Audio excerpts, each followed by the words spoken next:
Ester, capítulo 9. No 13º dia do 12º mês, que é o mês de Adar, isto é, entre fevereiro e março, quando devia entrar em vigor o decreto do rei, naquele exato dia os inimigos dos judeus aguardavam o momento de vencê-los no campo de batalha. Entretanto, aconteceu tudo muito diferente dessa expectativa. Os judeus dominaram aqueles que os odiavam.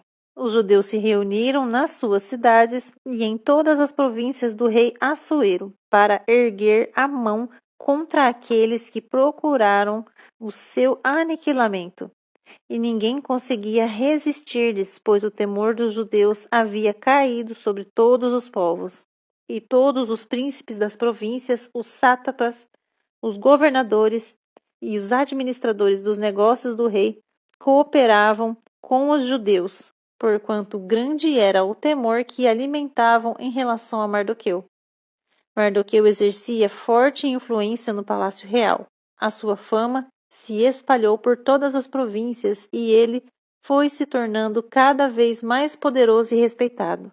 Os judeus feriram todos os seus inimigos a golpes de espada, matando-os e aniquilando-os, e fizeram o que desejaram com os que os odiavam. E os judeus mataram e eliminaram 500 homens da capital, Suzã.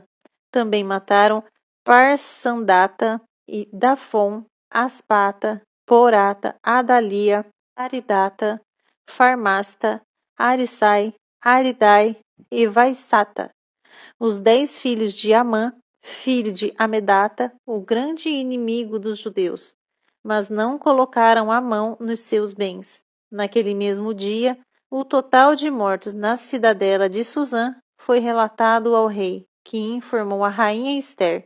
Os judeus mataram e aniquilaram 500 homens e os 10 filhos de Amã na capital Suzã. Que terão feito nas demais províncias do rei? Agora, pois, qual é a tua petição?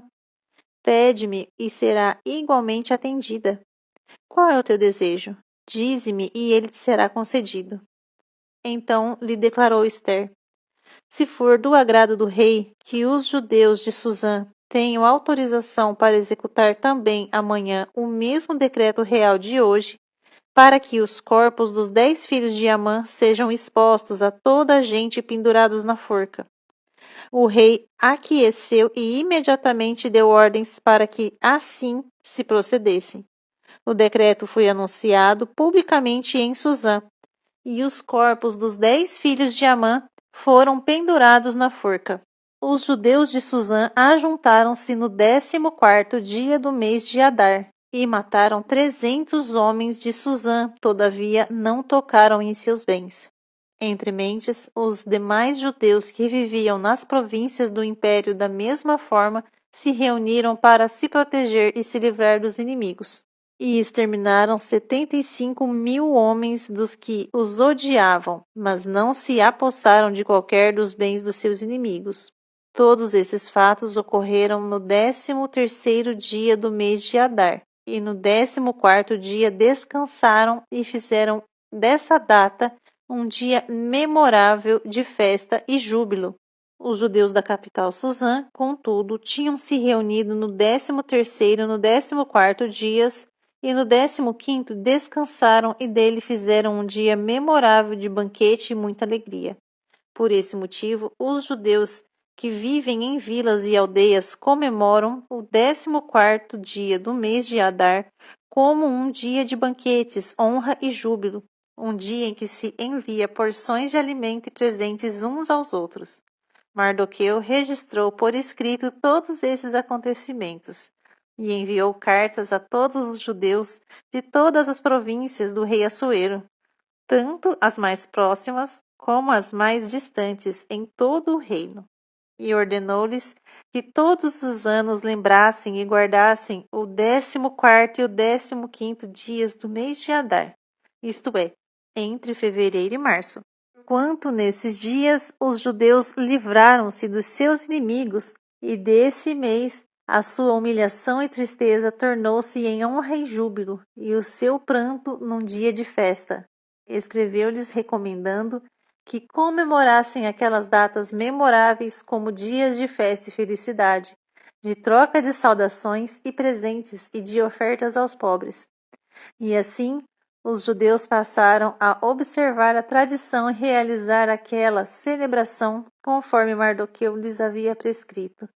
Pois Amã, filho do Agagita Amedata, inimigo de todos os judeus, tinha tramado malignamente contra eles, tentando exterminá-los, e para tanto havia lançado o pur, isto é, a sorte, com o objetivo de conhecer a melhor maneira de realizar a destruição total dos judeus. No entanto, quando estes sórdidos planos chegaram ao conhecimento do rei por intermédio de Ester, ele deu ordens expressas e por escrito para que a intenção maligna de Amã para com os judeus se voltasse contra sua própria cabeça, e para que ele e seus filhos fossem executados e pendurados na forca. Por isso, aqueles dias ficaram conhecidos na história pelo nome de Purim, por sua expressão pur, considerando tudo o que estava escrito nessa carta, o que tinham visto e o que de fato havia acontecido em todo o reino. Os judeus decidiram estabelecer o costume de que eles e os seus descendentes e todos os que se tornassem judeus não deixariam de celebrar anualmente esses 2 dias memoráveis, exatamente na forma estabelecida, descrita na carta e em suas datas certas. Esses 2 dias seriam lembrados e guardados em cada família e em todas as gerações e em todas as províncias e cidades. Esses dias de Purim não seriam revogados jamais entre os judeus e os seus descendentes, e haveriam de se lembrar e celebrar para sempre. Então a rainha Ester, filha de Abiail, e o judeu Mardoqueu escreveram com toda a autoridade uma segunda carta a fim de confirmar todas as instruções da primeira acerca da celebração dos Purim. Mardoqueu enviou cartas a todos os judeus das 127 províncias do Império de Assuero, desejando-lhes paz, segurança e prosperidade, e confirmando que os dias dos Purim deveriam ser comemorados nas datas exatas e determinadas, conforme o judeu Mardoqueu e a rainha Ester haviam estabelecido e decretado para si mesmos, para todos os judeus e para os seus descendentes de todas as gerações, e acrescentou observações sobre os tempos de jejum, lamentação e preparação. A expressa ordem da rainha Ester confirmou todos os regulamentos para a correta observação dos Purim, e todas essas instruções foram escritas em um livro de registros históricos.